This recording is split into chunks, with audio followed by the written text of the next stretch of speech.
First time gym join ಆಗಿರೋರು ಈ ತರ ನೋಡ್ಕೊಂಡಿ ವರ್ಕೌಟ್ ಮಾಡಬೇಕು ಅಂತ ಹೋಗ್ತೀವಿ. ಆದ್ರೆ ನಿಮ್ ಟ್ರೈನರು ಇದನ್ನ ಮಾಡ್ಸಲ್ಲ. ಯಾಕೆ?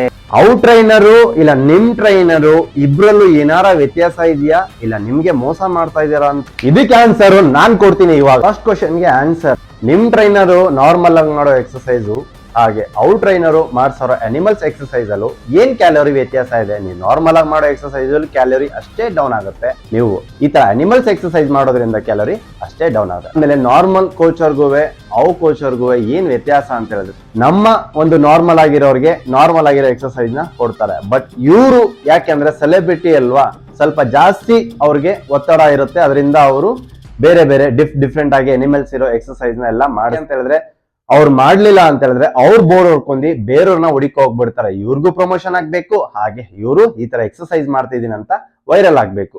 ಈ ಒಂದು ವಿಷಯನ ನೀವು ತಲೆಯಲ್ಲಿ ಇಟ್ಕೊಂಡಿ ಸ್ಟಾರ್ಟ್ ಮಾಡಕ್ ಹೋಗ್ಬೇಡ್ದು. ಯಾಕೆ ಅಂತ ಹೇಳಿದ್ರೆ, ಬೇಸಿಕ್ ಇಂದ ABCD ಇಂದಾನೆ ಕಲ್ತ್ಕೊ ಬರ್ಬೇಕೋ ಹೊರತು ಸಡನ್ ಆಗಿ ಹೋಗಿ ಝಡ್ಗೆ ಹೋಗ್ಬಿಟ್ಟು ನಾವು ಆಟ ಆಡೋದಲ್ಲ. ಇದನ್ನ ನೀವು ತಿಳ್ಕೊಬೇಕಾಗಿರೋದು ಸ್ನೇಹಿತರೆ. ವಿಷಯ ಒಂದು, ನಾರ್ಮಲ್ ಆಗಿ ನೀವು ಜಿಮ್ಗೆ ಜಾಯಿನ್ ಆದ್ರೆ ಬೇಸಿಕ್ ಇಂದ ನೀವು ಕಲೀರಿ. ಅದಾದ್ಮೇಲೆ ರೆಗ್ಯುಲರ್ ಆಗಿ ನೀವು ಫಿಟ್ನೆಸ್ ಅಲ್ಲಿ ನಿಮ್ಮ ಡಯಟ್ ಅಲ್ಲಿ ಫಿಟ್ ಆಗಿದ್ದೀನಿ ಅಂತ ನಿಮ್ಗೆ ಏನಾರ ಅನ್ಸಿದ್ರೆ ನೀವು ಯಾವ್ದು ಬೇಕಾದ್ರೂ ಎಕ್ಸರ್ಸೈಸ್ ಮಾಡ್ಬೋದು.